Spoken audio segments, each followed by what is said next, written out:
umuvugizi w'ubushikiranganje bwo kwivuna abanzi cyangwa se umuvugizi w'igisirikare cy'u Burundi Brigadier General Gaspard Baratuza yongeye gutera utwatsi amakuru amazi imisi avugwa arananyuzwa ku mbuga ngurukana bumenyi ashimangira ndetse akanagaragaza neza yuko igisirikare cy'u Burundi cyaba kiriko kirarondera cyangwa se kirashakisha abasirikare benshi bavuga ko baba baratorotse. Yagize ati igisirikare cy'u Burundi kirafise discipline, kirafise inshingano zo gucungera umutekano w'abanyagihugu ndetse no mu mpande zimwe na zimwe z'igihugu, ndetse amahoro yacu turiko turayasagurira abandi.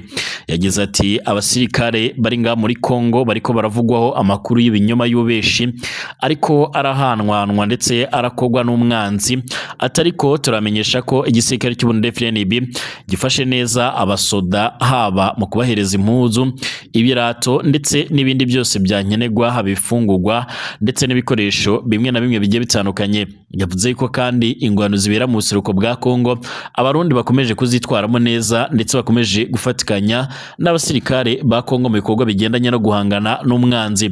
Yashimangiye ko kandi umwanzi bakomeje kugenda bahangana nawe ndetse bakomeje kugenda bamuhashya, aho yongeye gukomoza ku ifatwa rya Uvira kuba basuye muri Uvira. Avuga yuko kuba M23 bayokeje igitutu bagaca barisubiza inyuma ikava muri Uvira nkuko yayinjiyemo byerekana uburyo rero umuhati w'izi impande zombi ukomeje kugenda urabyara umusaruro. Maze avuga yuko ibingibi biraza gukomereza no mu bindi bice bimwe na bimwe umwansi arimo, ndetse anashimangira ko kandi ibice byose birimwo ingabo z'abarundi ari ibice bitekanye ndetse birimwo amahoro, abanyagihugu bama barishimira ibikorwa by'ingabo z'abarundi. Izi ngabo z'abarundi kandi ziri ku butaka bwa Kongo guhera muri za 2022 bishira muri 2023, aho kandi zaragiye gufatanya n'ingabo za leta ya Kongo mu bikorwa bigendanye no kugarukana amahoro n'ituze ndetse n'umutekano nk'uko amakuru tugera bivuga. Amakuru yihuta cyane kandi akomeza kugenda tugera arashimangira yuko impande zombi zikomeje gufatanya mu bikorwa bigendanye no guhangana n'umutwe wa M23, ariko kandi hakaba hari n'izindi operation zigendanye no guhangana n'umutwe wa Riditabara usanzwe urwanya ubutegetsi bw'u Burundi ukorera nga mu mashamba ya Kongo.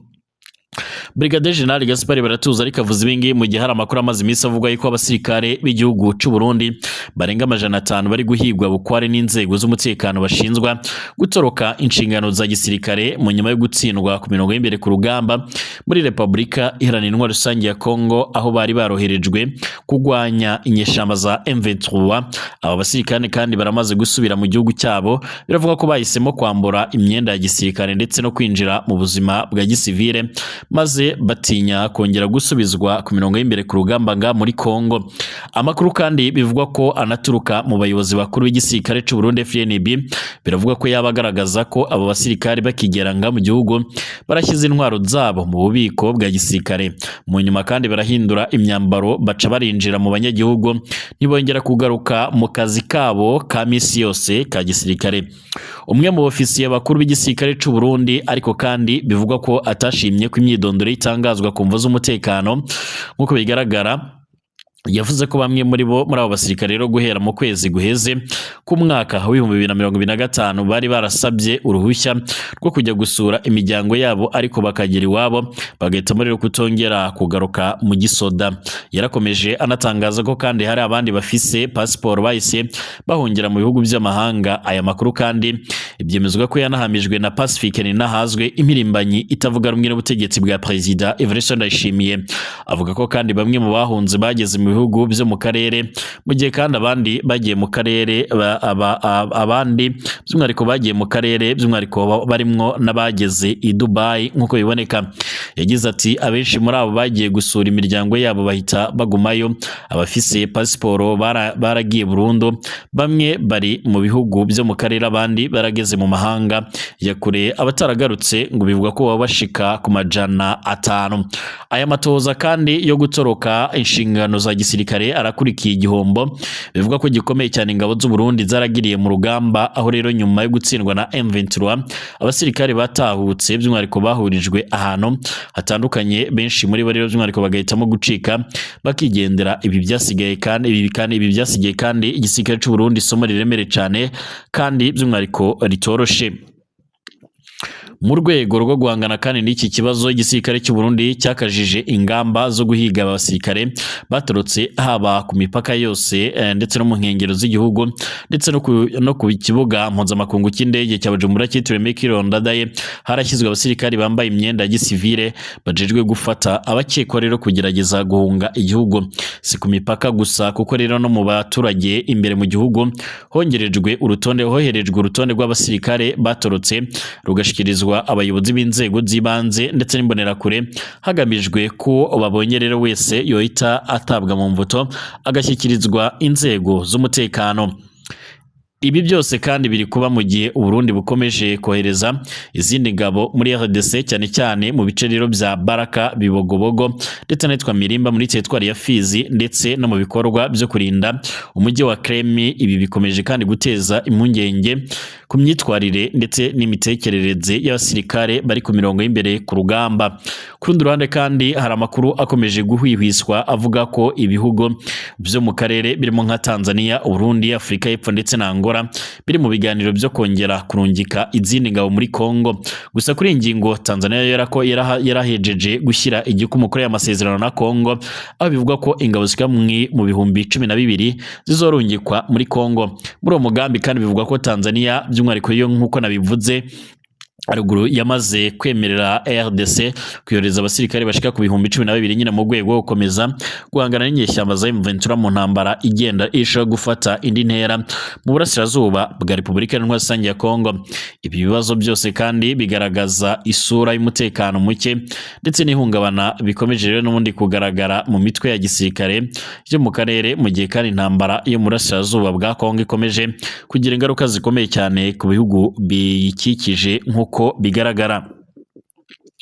Nga muri kino gihugu cy'u Burundi kandi haratanzwe ikigongwe nk'uko byuma bigaragara, aho abafungwa bamwe rero nyine baragiriwe ikigongwe nk'uko amakuru akomeje kugenda atugera bivuga cange nk'uko byaba biriko biratangazwa muri no mwanya.